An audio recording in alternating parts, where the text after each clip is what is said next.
All right, everyone, we are ready for another amazing session. We have 4 presenters today who are outstanding educators and have a wealth of knowledge to bring to you and experience.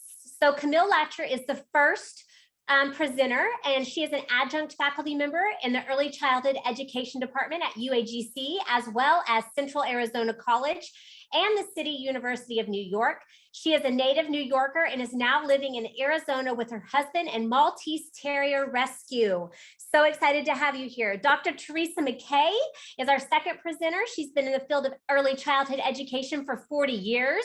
Her experiences include being a classroom teacher, program director, trainer, district manager, and owner administrator of an NAEYC accredited program in Indiana. Thank you so much for being here, Dr. McKay. Dr. Tanya Mooney is our third presenter. She's core faculty at UAGC. She earned her EDD in educational leadership and 2 MED degrees, 1 in elementary education and 1 in educational counseling. Tanya currently lives between Arizona during the school year and North Dakota over spring break. How cool is that? I did not know that about you, Dr. Mooney. And our third presenter is Dr. Amy Johnson. She is a core faculty member for the Associate of Arts in Early Childhood Education degree program and has been with us for several years. She has earned a doctorate of early childhood development and education from Texas Women's University, a Master of Education and Curriculum and Instruction from Chapman University, and a Bachelor's of Arts in English and Creative Writing from San Diego State University. I have been able to work with all 4 of these ladies in different capacities over the years. They are amazing, and you are getting ready to learn a lot of valuable information because we know, as you see on the screen, this is something that is so vital today. Ladies, the floor is yours. Thank you. We are all employees of UAGC, and some of us are full-time, some are part-time, but we really have a passion for this topic, and we didn't realize that each other felt passionate about it as well until we started talking. And so we're really excited to put together this presentation for you. We're going to go off camera now so you can focus on the slides.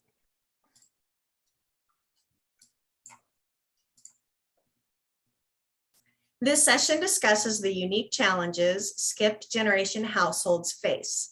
Since the number of children who lived in skipped generation households is on the rise, this session gives emphasis to teachers, caregivers, and other stakeholders to support the needs of young children being raised by their grandparents. When I first agreed to present with my colleagues, I had never heard the term skipped generation family. I could deduce what it meant, but I wasn't familiar with the phrase. In my past experiences, it was called kinship care. So I thought we'd review the varying terms that you might be familiar with. Skipped generation is when the grandparents are raising the grandchildren without the help of the parents. That is a type of kinship care, but kinship care can refer to any kin, like aunts and uncles, cousins, older siblings, etc. A sandwich family consists of grandparents, parents, and grandchildren living in the same house. 3 generations are working together to meet the needs. In this presentation, we primarily talk about skipped generation families, but we also discuss the sandwich family. When I was younger, I always wondered if a parent can't raise their own child successfully, why are they trying to raise their grandchild? Now that I am older and wiser, and I have a child who's an adult, it makes me a bit sad that I threw this blanket judgment out. But I'd like to address it because it's a question that needs to be considered. We study theory a lot in our field.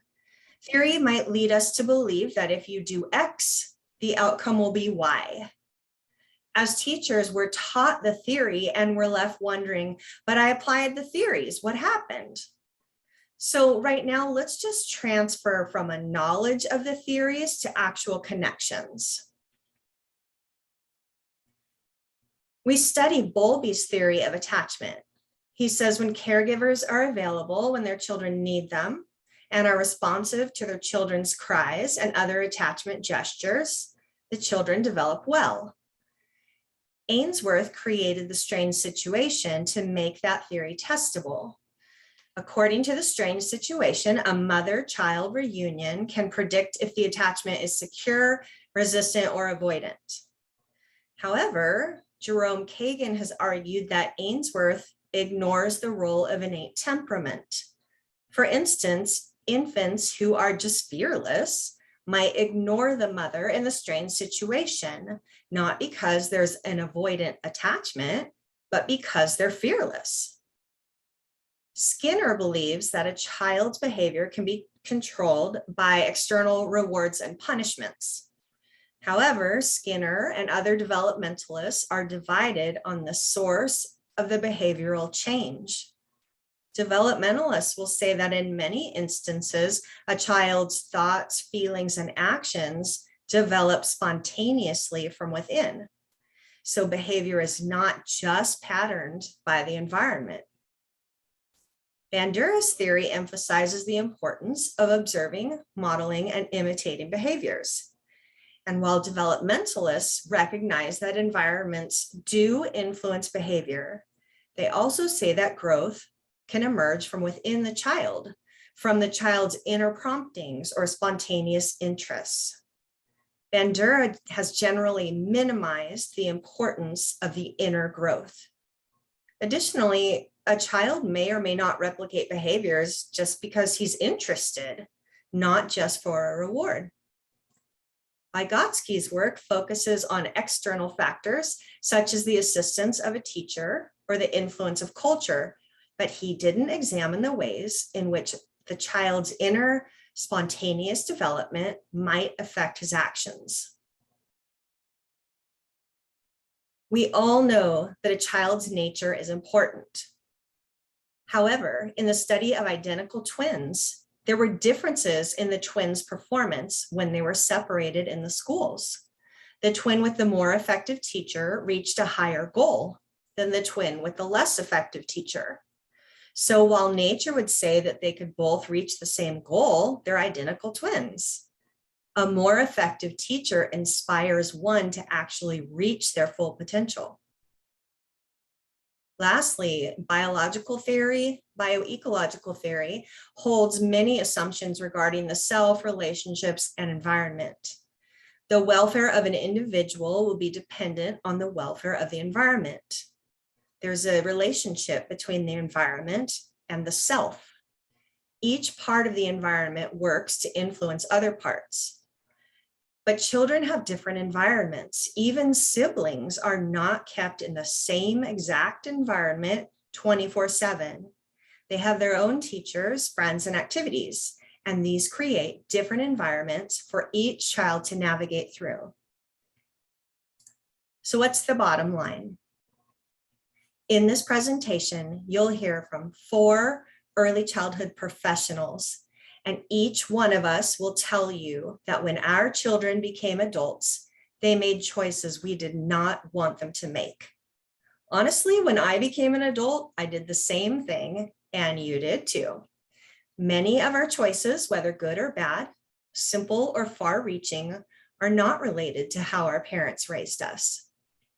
Humans have the ability to make their own paths, regardless of the expectations or interactions around them. We all have unique inner workings, strengths, and fears, and we exercise our free will in making choices as adults. And the bottom line is, it's not for a teacher to judge or question the skip generation family. It's a teacher's job to support the family.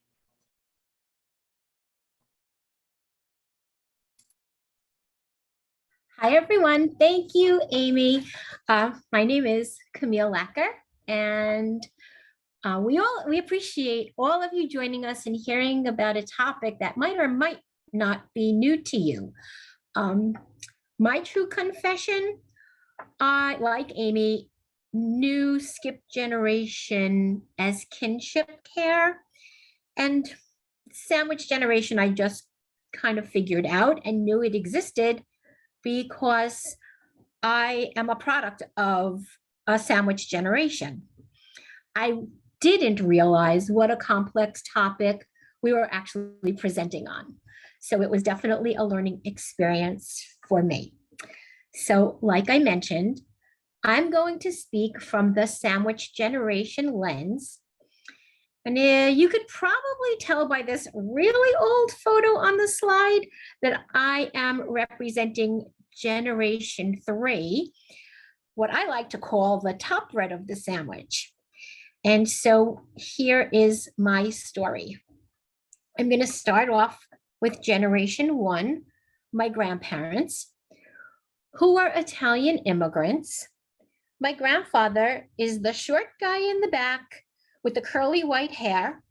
My grandma, she's sitting right in front of him. So they were always together. They came through Ellis Island. They settled in Brooklyn, New York, where generations 2 and 3 were all born and raised. My grandparents had 4 children, 3 girls, and then finally a boy. And my mom was their second child. My mom is actually the woman right in the front, sitting down with the big smile on her face. And on her lap, it's not me, I wasn't born yet. That's my older cousin, Dolores. My grandfather was a shoemaker and he did shoe repair, had his own little store, and did some work from home too. So the smell of leather was very common in my house. Fast forwarding to Generation 2, all of their children got married. They all started their own families. They all stayed close to my grandparents, distance-wise, because my grandma was a diabetic and she lost her sight at a relatively early age. The 2 oldest daughters stayed living in my grandparents' house. They had a 2-family house. And the 2 youngest lived within a 5-minute walking distance. Then Generation 3, we all started to come along. Interestingly enough, the first 3 grandchildren were all girls, and each of us are 5 years apart, and I'm the baby. And then we experienced a family tragedy. When I was only 8 months old, my dad had a massive heart attack and he didn't make it. My mom found herself a single mom, and that wasn't even a thing back then. But luckily, she had a tremendous support system. And that is how my sandwich generation came to be. We were already living in my grandparents' house. And so there was some shift in responsibility. My mom became a working mom, and nobody's mom worked back then. My grandfather became a full-time nanny, also a deviation from the norm. And my aunts and uncles took on additional roles, helping raise me as well as with the care of my grandmother. Living so close in proximity made all of this possible. And I think what's really important to mention here is that while my mom entered the workforce when I was probably around a year, maybe 18 months old, she actually worked from home. My mom had these crazy typing skills. So she was typing like over 100 words a minute on one of those like old typewriters, not even an electric one. So she had made her money and brought in an income typing theses for graduate and doctoral students. And she did that until I was around 5 or 6 years old. And I still remember as a little kid taking the bus to Brooklyn College to meet up with students so we could go over their work. So that was one of my more memorable experiences growing up in a sandwich generation. So now I want to share a little bit about my grandparents' experience. And again, you know, I was little, so I'm thinking, thinking about it. I see I'm trying to see things from their lens. So like I mentioned, my grandmother was a diabetic, and she suffered a lot of medical issues because of it. And reflecting on being raised in a sandwich generation, I realized so many things, trying to put things into perspective that I guess I just took for granted when I was growing up. And that's starting with the care of my grandmother. She had to be given insulin injections twice a day. That responsibility fell on one of my aunts, my grandma's oldest daughter, my Aunt Lee. I had to be fit into that schedule. My aunt was making sure I had breakfast before I went to school, snack when I got home. My grandfather, in one of his more relaxed moments here, hanging out on the benches under the umbrella, he was in charge of walking me to and from school every morning. You know, growing up in Brooklyn, we just walked everywhere.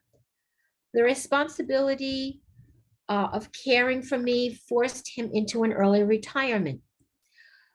I'm guessing that was his choice. Like I said, you know, I was a baby then, but he was always around for me. He owned his own shoe shop on the other side of Brooklyn, where they originally lived when they first arrived to the United States. He gave up that store and his business to take care of me and, of course, my grandmother. He felt he resolved that issue of not having enough time for the extra responsibility through his retirement, and he made very good use of that time. So he just wasn't hanging out with me. He went food shopping, and I tagged along as the helper. He picked up my grandma's medication. I was there also. He sometimes did the cooking. I was the sous chef, and he took care of me, making sure I did my homework. We played checkers, Italian card games. I practiced Italian. He practiced English. He took me to the library and to the park. So I remember spending lots and lots and lots of time with him, and I consider him as my primary caregiver. I just hope that he was content with the time that we spent together, because I know for sure this could not have been part of his life's plan. So with regards to time, I think he really didn't make it work. The addition of 2 more mouths to feed brought on financial concerns. My grandfather wasn't working, but my mom was, so that made up some of the financial loss. I remember everyone chipping in. I guess as I got older, I remember that my aunt and uncle, who lived downstairs with my cousins, took on the role of paying electric bills and oil bills. My aunt, who lived right down the street, she would be doing cooking and bringing food over. So as part of that 3rd generation, I always felt I had what I needed. I had my family. There was always food on the table, you know, so I never felt like I was deprived or anything like that. But I'm sure there was a lot of stress on the other 2 generations.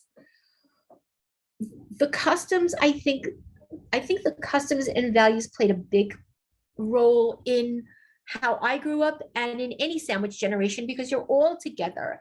And, you know, I know that there are situations where customs are lost. And I was very fortunate that that was not the case in my house. Being Italian, you know, I think we would say today as early childhood educators that I grew up in a very gender biased culture. Males are responsible for supporting the family and providing for the family. And I remember that my grandfather always said that it was his responsibility to pay for my grandmother's medications. He would never let anybody pick them up. He was always the one to go to the store, hand the pharmacist the money, and always be responsible. That was his job, and that was his responsibility to pay for her medication. Females, on the other hand, were responsible for the custodial care, right? So my aunt was the one that had to be giving the insulin injections. And my other aunt was the one responsible for the cooking. And that's why, the gender roles were very different in my family. They took on different roles that just wasn't a thing back then. And I don't know, and I wish I could talk to them and say, hey, grandpa, you did cooking 3 nights a week. How'd you feel about that? Because that's typically not the job of the male, or you retired early, so it would be information that unfortunately I could never have, but would love to know, because it was so not the norm. And I want to say that as an early childhood educator today, I think about how I would work with and support a child like me in the classroom. So with my educational support, I remember for kindergarten registration, my mom brought me up to the school and my grandpa was with us. So I'm assuming that they were supportive, because no one made me feel any different. I think the teachers were as supportive as they knew how to be back then. Everyone in my class had younger siblings. They all came from 2-parent households. They all visited their grandparents on the weekend. And I always thought that I was the one with the advantage because I lived with my grandparents. I was in elementary school a long time ago, but I do remember one incident where we were learning rhyming words and I was substituting Italian words for the English ones because they rhymed and, I think they just sounded better. And I remember my mom telling my grandpa that he had to make sure I used English words when he was watching me do my homework and checking my homework. So I think my friends were all, had questions for me. They wanted to know what happened to my dad. They wanted to know how it was living with grandparents. They asked a lot of questions of me, but they were all supportive of me, and no one ever made me feel any different. When I look at it now as a child, I'm glad I felt that way. I'm glad I wasn't, I didn't stand out. As an early childhood educator, I would hope that for all the children and the families, no one should feel left out. No one should feel like they're different. And so that is my story, growing up in a sandwich generation. And I hope that it gave you a little bit of insight of what it's like.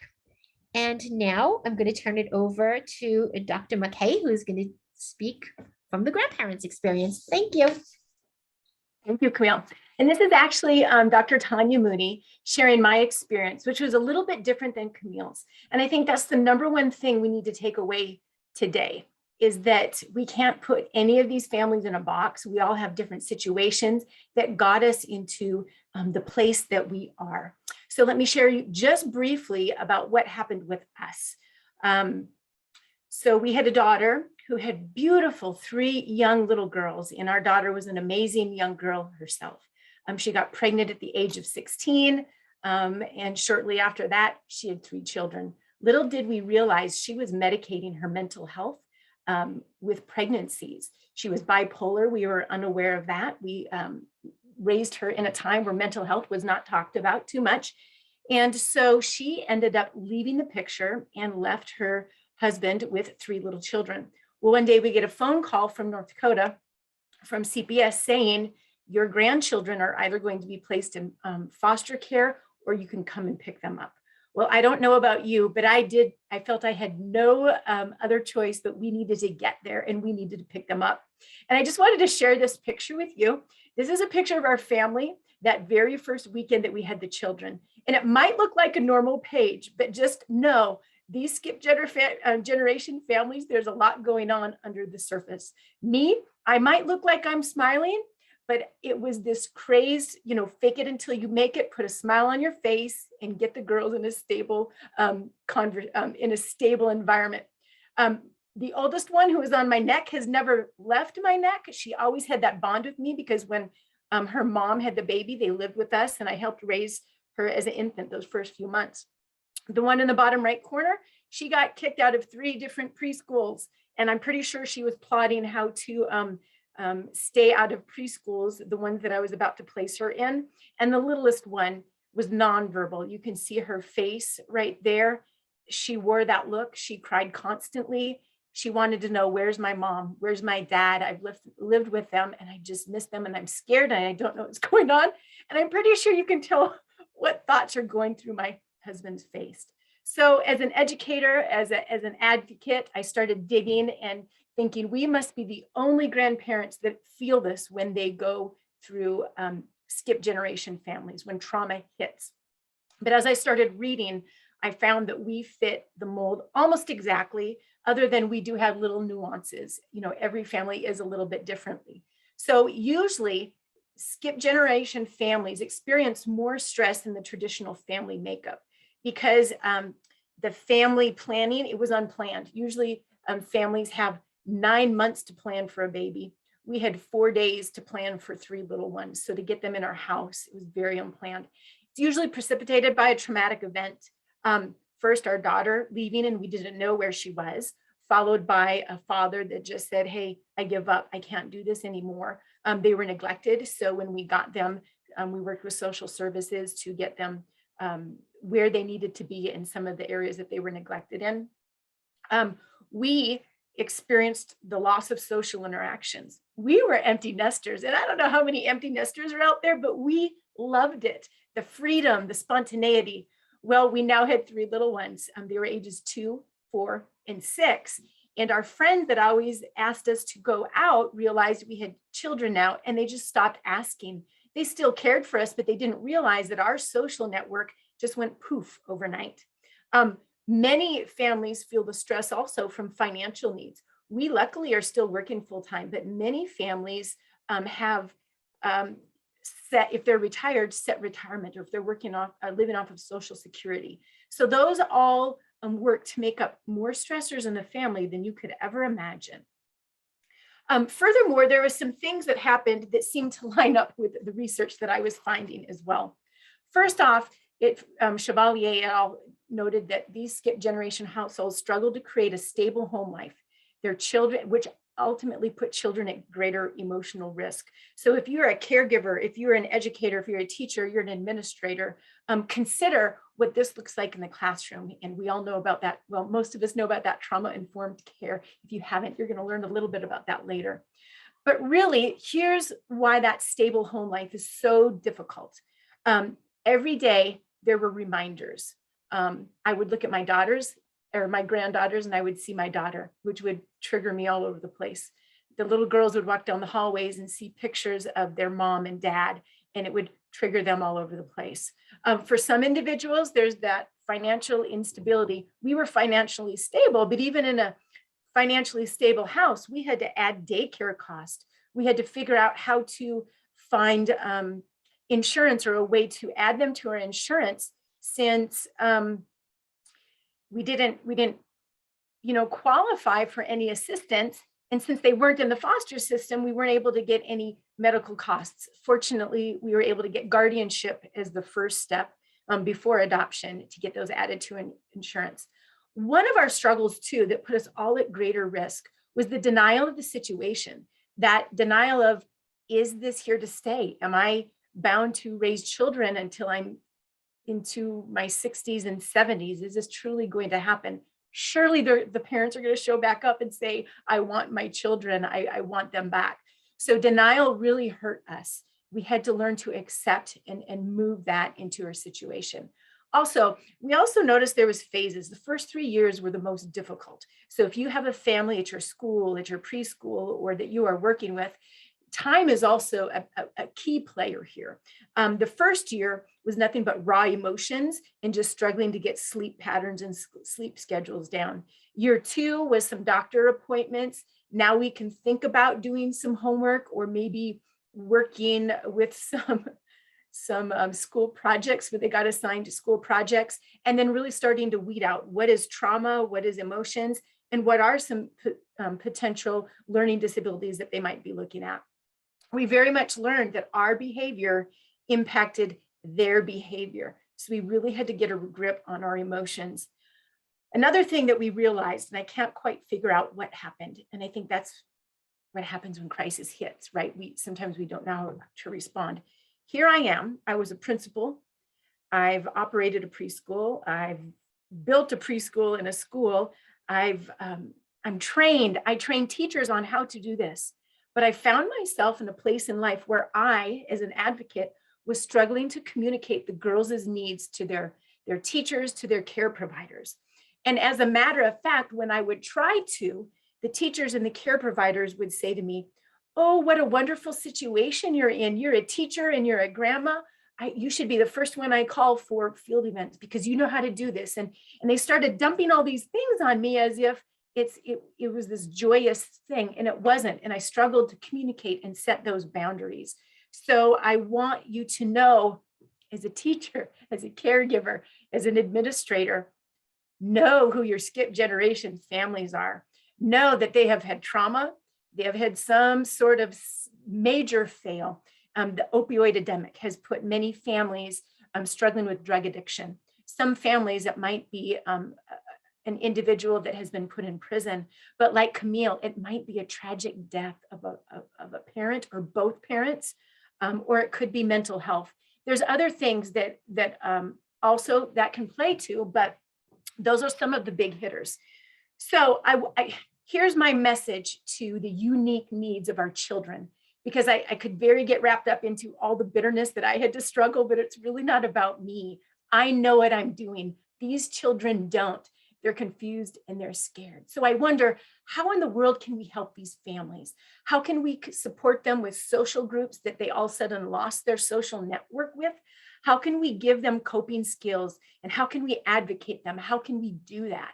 Unfortunately, some of the things that the schools did were tremendous triggers for our family. This is a beautiful picture of my husband. Now, we're pickleball addicts. So if you're wondering what he's wearing, he was getting ready to go play pickleball. But it was donuts with dad at the preschool. And this is our middle one. She is the one who got kicked out of 3 preschools. She looked so little, but she would go through and she would tip all the bins over that all the supplies were in. She would tell everybody that her parents were dead. So when donuts with dad came up, she was a hot mess because she's like, "You're my papa, you're not my dad." But we were able to say, "You know what, there's other daddies that can't come. Let me be your daddy." And so this was Daddies with Donuts. And I think you can see, how those little 2- and 3-year-olds are. Her emotions. Finally, her tantrum went away and she was so happy to share her papa with the rest of her class. And she was very happy and proud of that. So really, I hope now that you're starting to think, how do you get to know your family makeup where you work? What type of intake do you do? How do you delineate between skip generation families and how did they actually get there? How can we support these in these traumas? Can you maybe build a resource page? Can you connect other families in your programs, in your schools together that are going through the same thing? I tried joining a Facebook support group, but it was so triggering from other individuals sharing the trauma that they went through that I just needed somebody to say, "Hey, this is how we can move forward," versus dealing in the past. So that's my story. That's what we experienced. And now I think you're going to love to hear what Dr. McKay has to say. Thank you, Tanya. Such a powerful statement to what our families are going through. And of course, what the children are going through. And I love what Tanya said is how do we support these children and how do we delineate the families? And the fact of the matter is family and trauma is trauma. And so we're going to find out that, nobody's going to not benefit from trauma-informed care. Okay. So again, my name's Dr. Teresa McKay. My background is a little bit different from Tanya's and Camille's, but I also was part of a sandwich generation where I was primarily raised by my grandparents, my maternal grandparents, along with my cousins. The crazy factor about our situation is that our parents, brother and sister, very much alike in that they were very detached, as were their mates, so their spouses. So we had very detached parents. And then as we grew, both of our parents ended up getting divorced. So we all three, there were three of us cousins that experienced the same thing about the same time. And so the only stability we had was our grandparents. And we lived very close to them. And we spent probably the majority of our time with them. So we got our supportive life and relationship skills from our grandparents, who did, demonstrate these with super supportive nurturing and loving care. But again, our parents divorced in a generation where it wasn't normal. We were considered abnormal because our families were separated. And in all of our cases, most people thought our grandparents were our parents because we spent that much time with them. Now, the thing about trauma is, and what we know about brain development is that trauma is very indicative of mental health issues. So generally, anybody who experiences trauma is going to likely experience some sort of mental health issue. 2 out of the 3 cousins that were raised by our grandparents suffered from some mental issues. Without our grandparents, those issues could have been much worse. However, sadly, one of our original 3, I used to like to call us the 3 Musketeers, he held on to that trauma.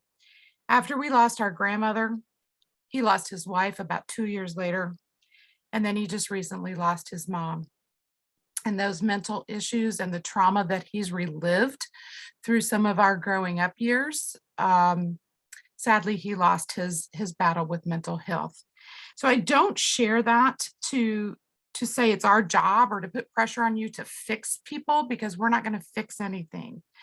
But what we are going to do, and what I want you to take from this section of the presentation, is to know and understand trauma responses in children, how to see them, how to view them, and how we can be a positive light in their lives. So my master's thesis focused on trauma in the brain. And part of my research was Rima Shore's book, Rethinking the Brain. And in her book, she talks about the negative impacts on brain development and that they're not the destiny. So it means that we know now, because of brain development research, that the brain is indeed malleable. It is capable of change and even capable of rewiring. So as we go through some of these things, we can maybe help children rewire some of those faulty connections that they may have due to the trauma that they have experienced. So next, I just kind of want to talk about the fact again that trauma is trauma. It comes in different shapes, sizes, forms, and the reactions, though, are likely going to be the same. So skipped or sorry, I can't talk today, you guys. Skipped or sandwich generation families, especially the children, are affected then by family dysfunction and household instability, which you kind of heard through Camille and through Tanya's stories. They are generally going to be dealing with chaos and unpredictability. And it's all about change. Change is the key. And it affects the child's ability to cope because they are overwhelmed with the change. So in addition to possible feelings of abandonment, the child is also going to be unsure of, like, okay, who's going to be there now to take care of me? What is my schedule? What are my regular routines going to be? Is it going to be stable? Is it going to be chaotic? Again, they're just dealing with change.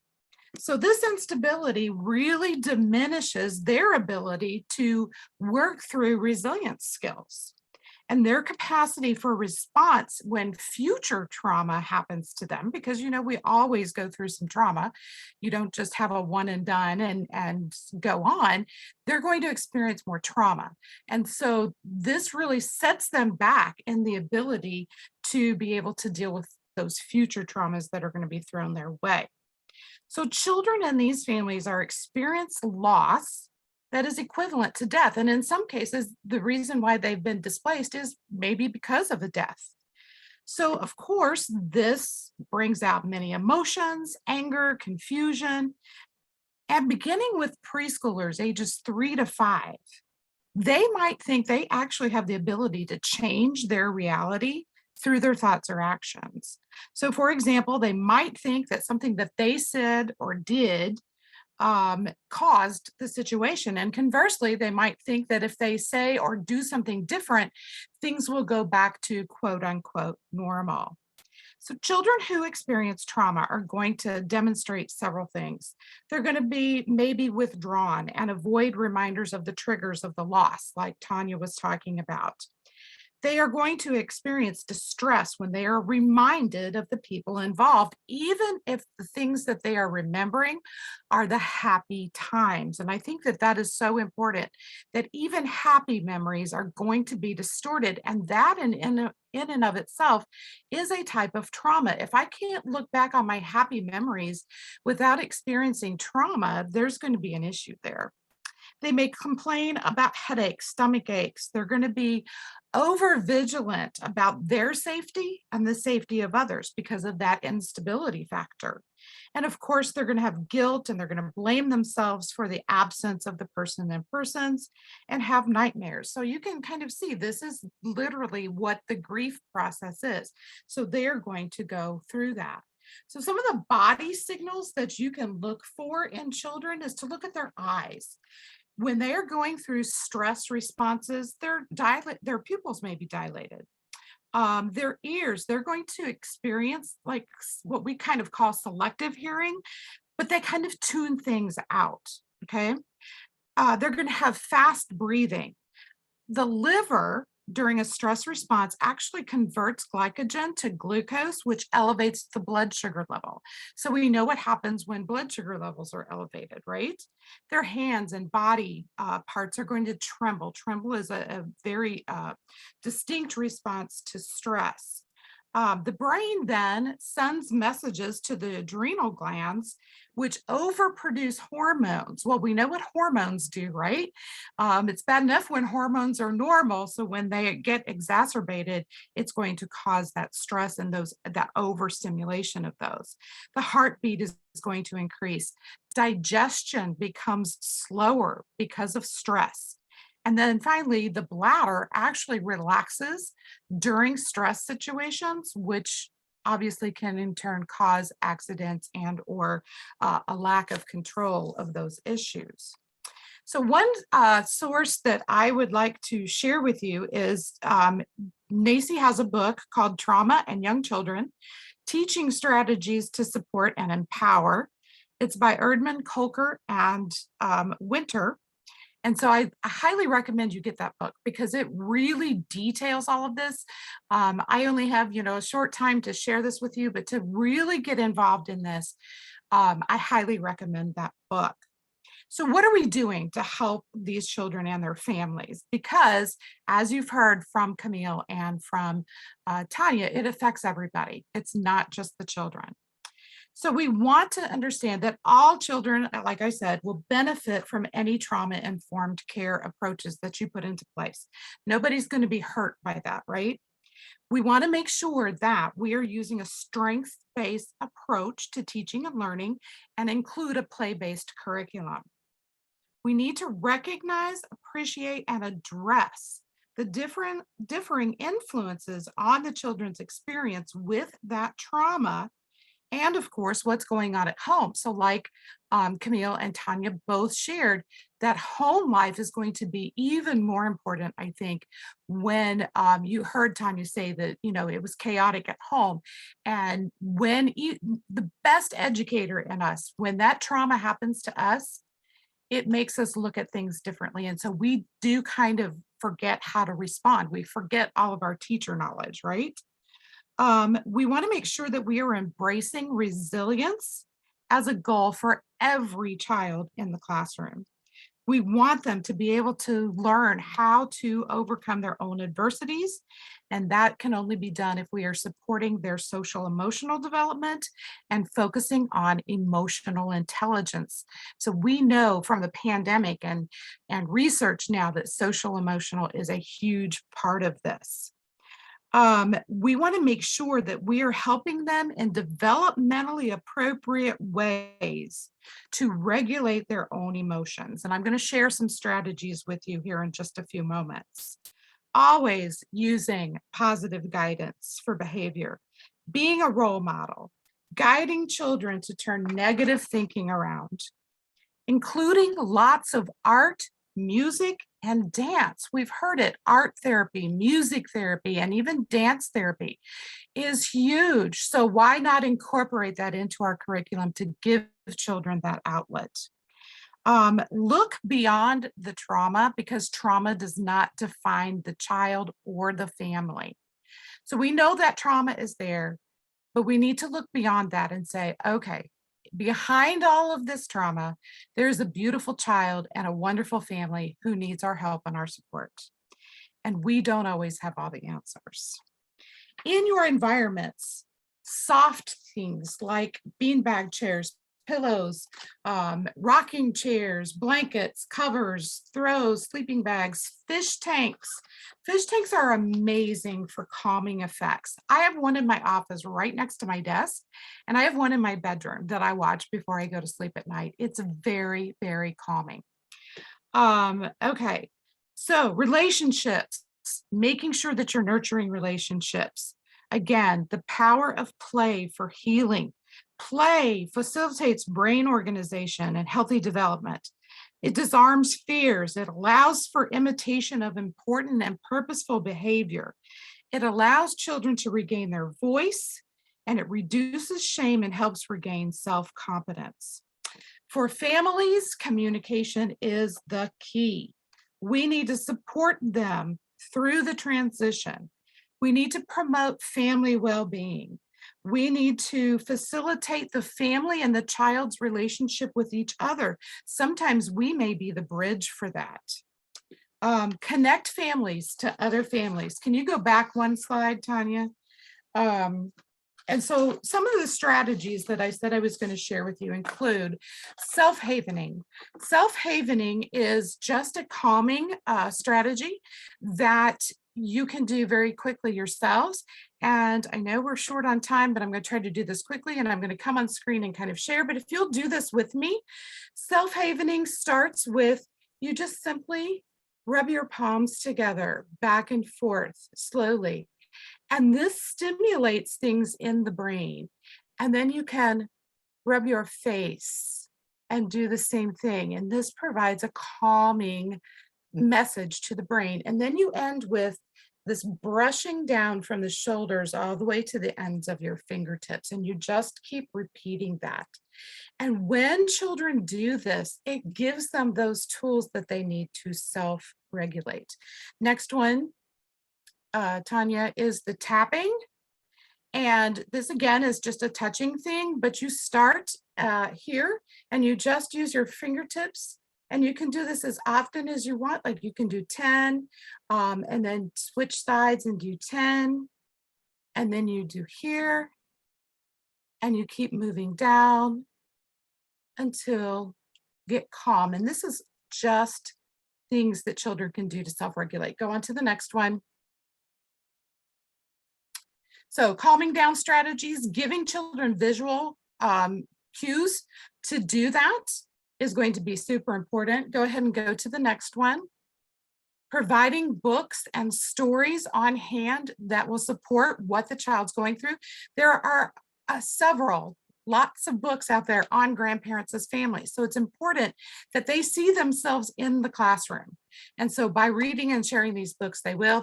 I've included a book on tapping so that children can see that. And then Tanya, go ahead to the next one. And this is the resilience alphabet, which I think is important. We need to give children words to go with those emotions. Maybe sometimes we need to give them words. But you see, adapting, balancing, choices, these are all words that help them build resilient skills. Go ahead. And then, you know, the tried and true glitter jars for calming, and then lavender scented cloud dough.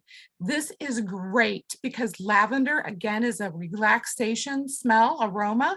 And so it really works wonders with that. And then you're combining it with the sensory.